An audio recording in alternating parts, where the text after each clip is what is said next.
بسم الله الرحمن الرحيم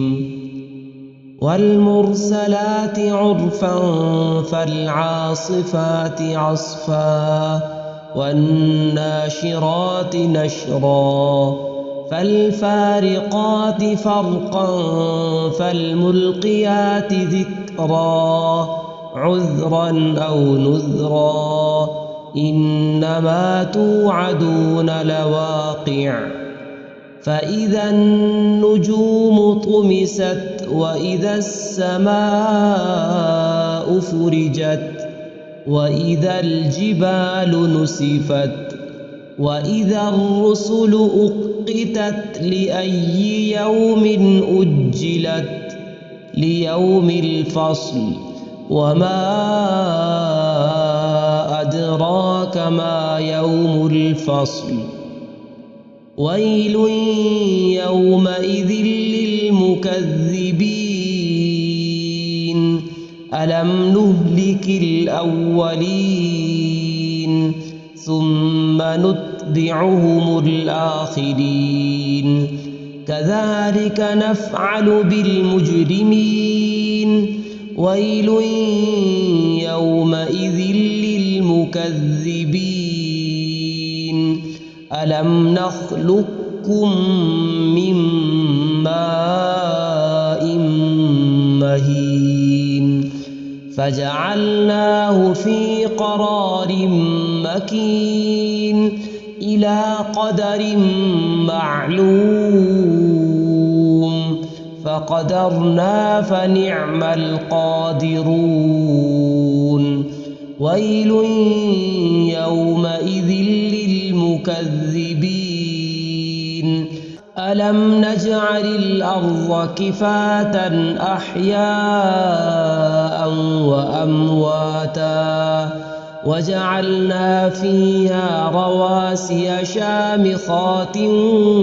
وأسقيناكم ماء فراتا ويل يومئذ للمكذبين انطلقوا إلى ما كنتم به تكذبون انطلقوا إلى ظل ذي ثلاث شعب لا ظليل ولا يغني من اللهب إنها ترمي بشرر كالقصر كأنه جمالة صفر ويل يومئذ للمكذبين هذا يوم لا ينطقون ولا يؤذن لهم فيعتذرون ويل يومئذ للمكذبين هذا يوم الفصل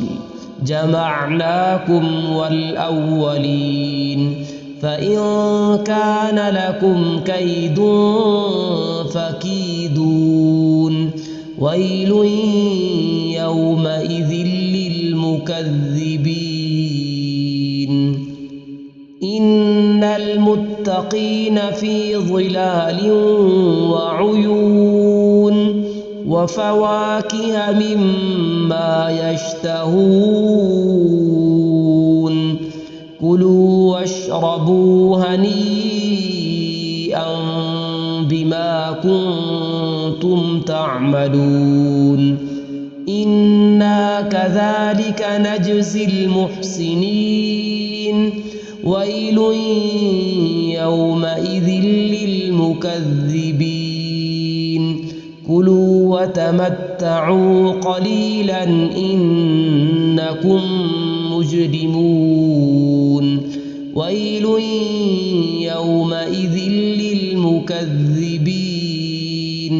وإذا قيل لهم اركعوا لا يركعون ويل